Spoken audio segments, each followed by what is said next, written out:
How could you comment on the statement, or rather the threat, I would say, made by French President Emmanuel Macron against Russia, who stated that Russia will face serious consequences and pay a high price if it refuses to continue negotiations on the Ukrainian settlement? If I may, I will quote him directly. If Russia continues to persist in its belligerent obstinacy and in its refusal to sit down at the negotiating table, it will have to pay the price for it, noted Macron. I'd like to hear your comment. This is yet another attempt, moreover, carried out in quite a rude manner, to impose on Russia the demands of the Kiev regime and its European curators. We have been hearing similar threats from Western politicians for many years.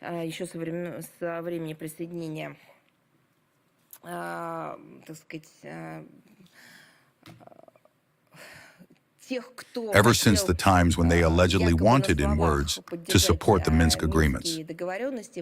That very process in which France participated spoke about how they were all committed to a peaceful settlement and therefore wanted to join it. Later, however, it turned out that all of this was fake, that they had never intended to do it. We have heard and seen a lot on this matter, and therefore we perfectly understand what motivates official Paris. The statements by Macron once again confirm that France is not interested in a joint and conscientious search for ways to achieve a long-term settlement of the Ukrainian crisis, and is instead focused on escalating the confrontation with Russia. For us, it is absolutely obvious that under the pretext of a so-called ceasefire and peace negotiations, Paris is striving to give the armed forces of Ukraine a respite to restore their strength and, in general, the opportunity to continue militarization, escalation, and so on. We are observing a clearly defined pattern. The worse things are going in France itself, the more aggressive the statements of its leadership toward Russia sound. Well, if you remember, we saw yet another staged performance with the invented shadow fleet. It turned out that all of this was needed in connection with the approaching and evidently already arrived political crisis.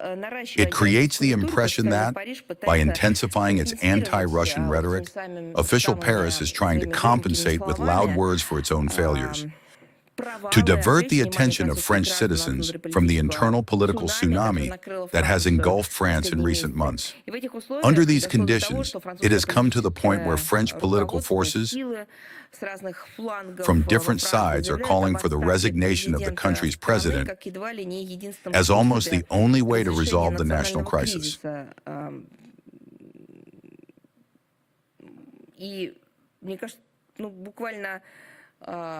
It seems to me that everyone can already notice the growing dissatisfaction of the French population, suffering from the worsening economic problems of their country. Hence the reaction of the Élysée Palace precisely in an anti-Russian tone, in order to claim that their problems were not created by the current leadership of France, but allegedly by Russia. Whatever Macron may say, it is still the French citizens who are forced to pay a high price for his foreign policy achievements. We are confident that ordinary French people are fully aware of this.